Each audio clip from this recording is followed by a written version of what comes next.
Oi, JB. Hoje a nossa conversa é sobre coluna. Eu vou conversar hoje, bater um papo muito importante com o Dr. Alberto Gottfried, que a gente conhece tão bem, filho da Miriam, nossa amiga querida, que operou você, inclusive. E o Dr. Alberto, além de ser ortopedista, é cirurgião de coluna, PhD em cirurgia de coluna. Alberto, você estudou muito, porque a coluna é o centro do corpo humano. Se as coisas não estiverem bem ali, a vida não fica bem, né? É verdade, Letícia, muito obrigado pelo convite.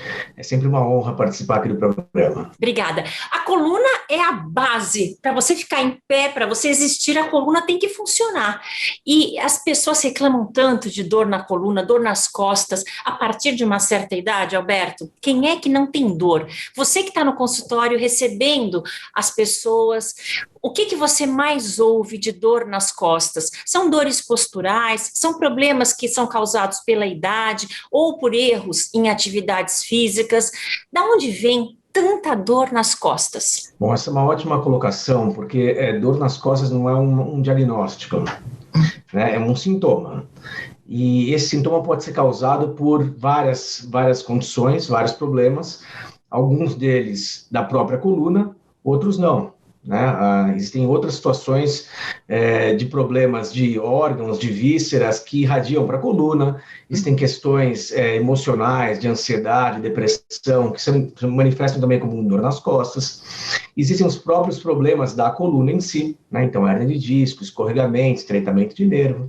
Então, quando a gente começa a somar tudo isso, né, a quantidade de problemas que causam dores nas costas é enorme, né? Então, por isso que é tão comum. Tem até um estudo clássico da Organização Mundial de Saúde que acompanhou pessoas ao longo da vida e mostrou que 80% das pessoas, em algum momento da vida, iria travar da coluna. Então, 4 em 5 pessoas, durante a vida, vai ter pelo menos um episódio de dor nas costas, é um número muito alto. Né? E, Alberto, a atividade física que hoje faz parte da nossa vida e para muitos de nós é importante, é uma coisa que faz parte da nossa existência.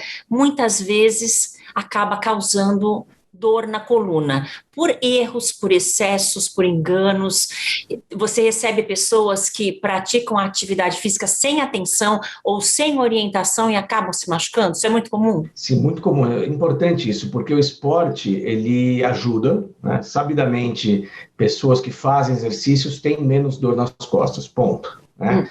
Agora, existem pessoas que exageram no esporte, né? E isso pode causar problemas também, e tem aqueles que não sabem fazer o exercício corretamente. Né? Então, o exercício de agachamento, por exemplo, existem alguns exercícios de pessoas que estão sedentárias e querem começar num ritmo maior do que o corpo aguenta, também é uma outra situação. Então, assim, é importante que se diga que o esporte é benéfico, o esporte protege a coluna. Agora, deve existir pelo menos uma programação, um planejamento de como fazer, como progredir na carga, na intensidade, de acordo com as suas limitações, com as suas aptidões, né? E também, obviamente, não esquecer da técnica, né? A técnica é fundamental para proteger articulações, a coluna, enfim, o sistema músculo-esquelético. Quais os problemas mais comuns de coluna que você trata hoje em dia? Bom, então, tirando as causas que não são da coluna, como eu já comentei aqui no começo da nossa conversa, sem dúvida algumas dores posturais e musculares têm uma prevalência altíssima, né? E na pandemia, as pessoas mais em casa, menos ativas, mais estressadas, muito mais tempo sentadas, isso leva também a dores, em geral dores de menor gravidade, mas que incomodam, né? Mas tirando essa parte, sem dúvida alguma, hernia de disco é um problema bastante frequente, né? E quando eu digo hernia de disco, aquelas que realmente causam sintomas do nervo. O que dói não é a hérnia, se a hérnia, para quem não sabe, o disco é uma cartilagem que separa as vértebras, uma cartilagem, e essa cartilagem pode deformar ou deslocar. Esse deslocamento da cartilagem se chama hérnia de disco. O deslocamento em si não dói. Tem muita gente que tem hérnia e nem sabe, só vai descobrir se um dia fizer algum exame por alguma razão.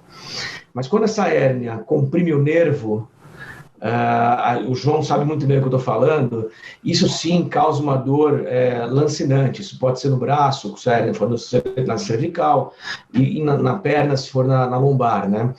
Então, esses casos são bastante frequentes no consultório do especialista em coluna e felizmente, a gente consegue tratar isso com êxito, sem cirurgia, na grande maioria dos casos, né?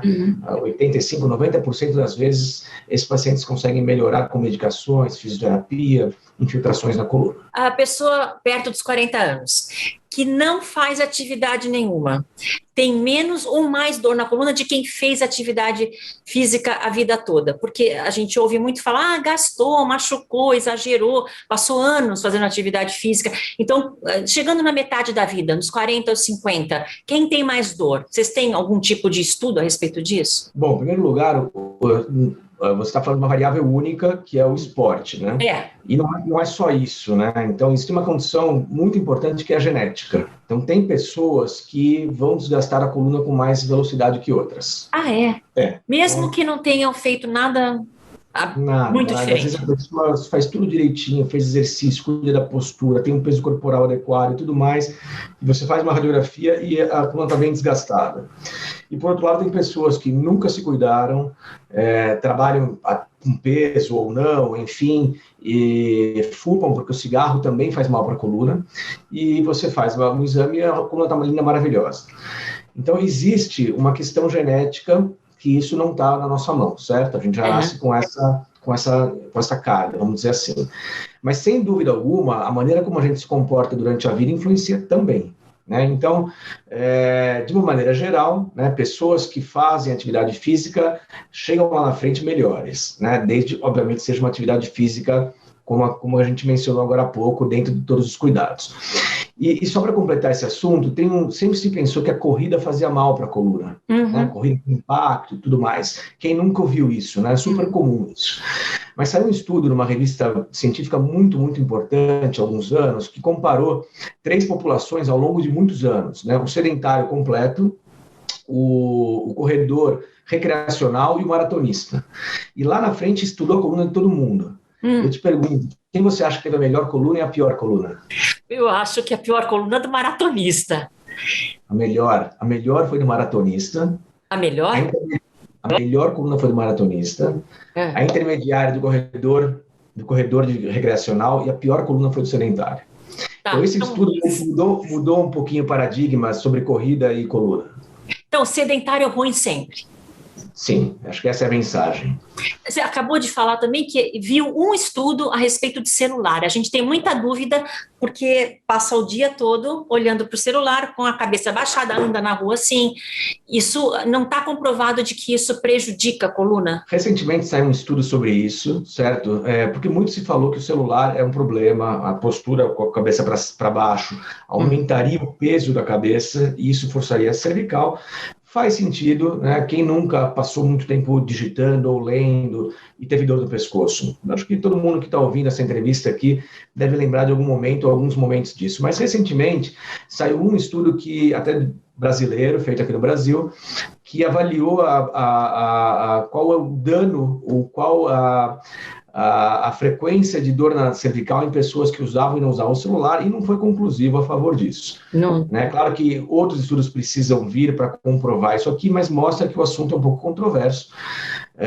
Não é uma verdade absoluta que o celular faz mal quando muito usado, mas quem já usou bastante celular e teve dor, no mínimo fica preocupado e ressabiado com essa questão. Alberto, o que a cirurgia traz agora de novidade para a gente? Ela evolui constantemente, a tecnologia está indo numa velocidade absurda, né? Você, nos últimos anos, deve ter visto grandes mudanças.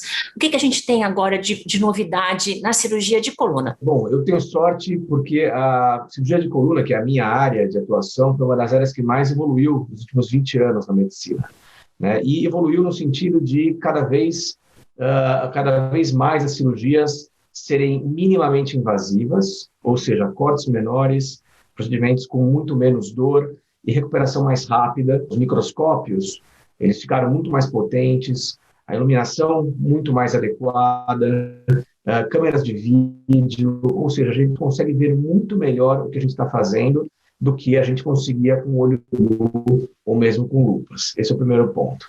Segundo ponto, os equipamentos que a gente usa para colocação, por exemplo, de parafusos na coluna, hoje em dia são muito, muito precisos e seguros. Então, a gente coloca, por exemplo, parafusos com tomografia intraoperatória, que mostra a vértebra diversas angulações diferentes e visões diferentes, para a gente ter certeza que aquele parafuso está exatamente colocado no local onde ele deveria estar. Um outro ponto importante é que hoje a gente opera com monitorização, com neurologistas na sala, acompanhando em tempo real a função dos nervos, né? Nossa. Então, tudo isso caminhou para cirurgias, em primeiro lugar, menos invasivas, onde muitas vezes o paciente caminha e tem alta no mesmo dia da operação. Então, a mensagem com tudo isso da cirurgia de coluna é que hoje são cirurgias totalmente seguras e previsíveis, né, com menos invasão, com menos dor, com recuperação rápida e precoce. Então, quem opera a coluna volta a ter uma vida totalmente normal. Bom, para terminar, Alberto, aquelas dicas que o médico ortopedista fala para as pessoas que vão lá reclamar de dor, básico para o geral. Basicão. Então, em tempos de pandemia, né? Não ficar muito tempo sentado, né? Então, hoje a gente vê pessoas emendando uma reunião na outra e passando 4, 5, 6 horas sentado. Isso é ruim, tá? Por várias razões. Citando duas delas, a própria pressão, né? A coluna sentado não é benéfica para a coluna, e muito tempo sentado também encurta a musculatura das pernas, né? Então, são dois fatores aí que podem ser evitados, por exemplo, levantando a cada 1h30, por exemplo, fazendo alongamentos rápidos em casa, alongando atrás da perna, isso já ajuda bastante. Outro ponto importante, como já foi falado aqui bastante, mantenha-se ativo, né? Então, você não precisa ser um triatleta, mas mantenha uma atividade física pelo menos 40 minutos, 50 minutos, 3 vezes por semana. Faça aquela que você gostar, aquela que te dá prazer. Isso também já ajuda bastante. Para quem fuma, saiba que o cigarro também, além de tudo que se fala em relação ao pulmão, risco cardiovascular, etc., ele faz mal para a coluna e ele faz desgastar a coluna antes da hora. Então, pare de fumar.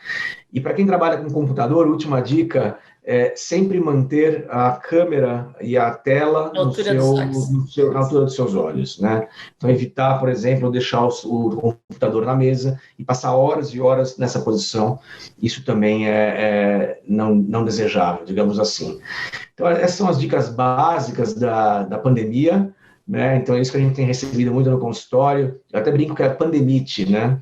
É o combo pandemia, né? Então, fica em casa, faz tudo isso que a gente mencionou que não deve ser feito e fica com dor nas costas, enfim, e aí torna-se um problema a mais, além de todos que a gente está vivendo agora, um problema a mais que é dor na coluna, né? Então, se puder evitar isso, melhor. Alberto, muito obrigada.